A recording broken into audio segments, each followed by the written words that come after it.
بسم اللہ الرحمن الرحیم۔ السلام علیکم۔ پاک وائس سٹوریز میں آپ سب کا خوش آمدید۔ قسط number 20 manual of Indian history کا منصف ٹیلر لکھتا ہے کہ جلال الدین خلجی کو ترک جرنیلوں نے تسلیم نہ کیا۔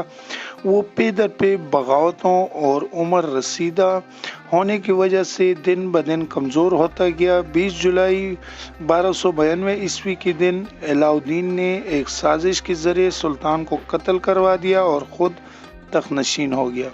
ضیاء الدین برنی اور فرشتہ کے مطابق علاء الدین کا خاتمہ زہر خوانی سے ہوا اور اقتدار تغلق خاندان کو منتقل ہو گیا۔ فیروز شاہ تغلق کے بعد سادات نے حکومت سنبھالی۔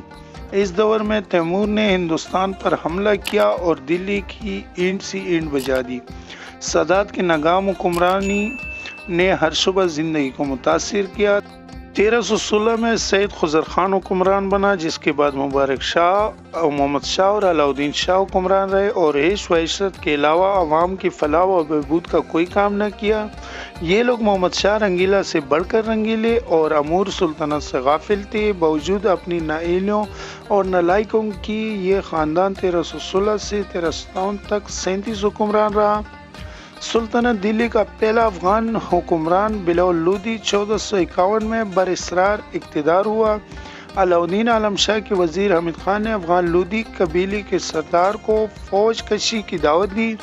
بلاول لودھی قبیلے کے ساؤخیل شاخ سے تعلق رکھتا تھا۔ بلاول نے تخت دلی پر تو قبضہ کر لیا، مگر پٹھان صوبیدار اور عہدیداروں نے اس کے پاؤں نہ جمنے دیے۔ سلطان محمود شرقی نے دلی کا محاصرہ کر لیا اور ذریعہ خان لودھی حاکم سنبھل بھی بغاوت پر اتر آیا۔ ملتان اور لاہور کے افغان گورنر بھی بے قابو ہو گئے اور بلاول کے لیے مصیبت بن گئے۔ تنگ آ کر بلاول نے قواد سلیمان کے دونوں اطراف بسنے والے پٹھان قبیلوں کو ہندوستان آنے اور قسمت آزمانے کی دعوت دی، مگر فائدہ کے بجائے نقصان زیادہ ہوا۔ بلاول نے سارا وقت بغاوتیں کچلنے اور پختون سرداروں سے نبرد آزما ہونے میں گزرا۔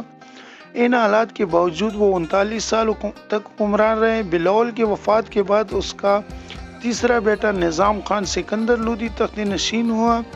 سب سے پہلے سکندر نے اپنے بھائی عالم خان حاکم رابری کے خلاف فوج کشی کی۔ سکندر نے اپنا سارا وقت بغاوتیں کچلنے اور سرداروں سے صلح کرنے میں گزرا۔ سکندر کے بعد ابراہیم لودھی تخت نشین ہوا، مگر ملک کے سیاسی حالات نہ بدلے۔ شہزادہ جلال الدین نے ابراہیم لودھی کے خلاف بغاوت کی اور پٹھان سرداروں کو ساتھ ملا کر کئی علاقوں پر قبضہ کر لیا۔ اسی انصاف میں حاکم پنجاب دولت خان لودھی بابر کو پنجاب پر حملے کی دعوت دی۔ لاہور پر قبضے کے بعد بابر نے پانی پت کے مقام پر ابراہیم لودھی کا سامنا کیا۔ 21 اپریل 1526 کے دن بابر فتح ہوئے اور لودھی خاندان کی حکمرانی کا خاتمہ ہو گیا۔ بابر کے بعد ہمایوں کا دور اقتدار آیا۔ 26 جون 1539 عیسوی کے دن ہمایوں کو چوسا کے میدان میں شیر شاہ سوری کے ہاتھوں شکست ہوئی اور وہ جان بچا کر ایران چلا گیا۔ ہمایوں کی شکست اور جلاوطنی میں اس کے بھائیوں اور بہنوں کا زیادہ ہاتھ تھا۔ شیر شاہ کے بعد اس کا بیٹا اسلام شاہ تخت نشین ہوا۔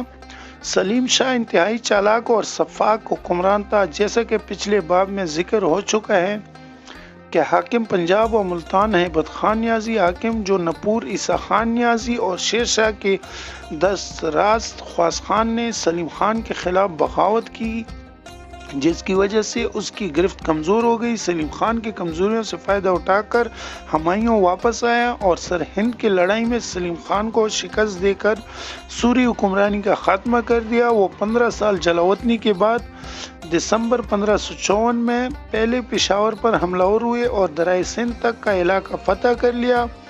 سابق حکمرانوں اور حملہ آوروں کی طرح ہنڈ کے مقام پر کشتیوں کا مضبوط پل تعمیر کروایا اور فروری 1555 میں لاہور اور دیپال پور پر قابض ہوئے۔ ہیبت خان نیازی اور عیسیٰ خان نیازی کے قتل کے بعد سندھ کے شمالی علاقوں سے لے کر کشمیر کی سرحد تک کوئی ایسا حکمران نہ تھا جو ہمایوں کا مقابلہ کر سکے۔ دریائے سندھ کے مشرقی کناروں سے لے کر چناب تک گڑگڑو کی حکمرانی تھی جو ہمایوں کی حمایتی اور مددگار تھے۔ کشمیر پر چک خاندان کی حکومت تھی جو خود باہمی انتشار کا شکار تھے۔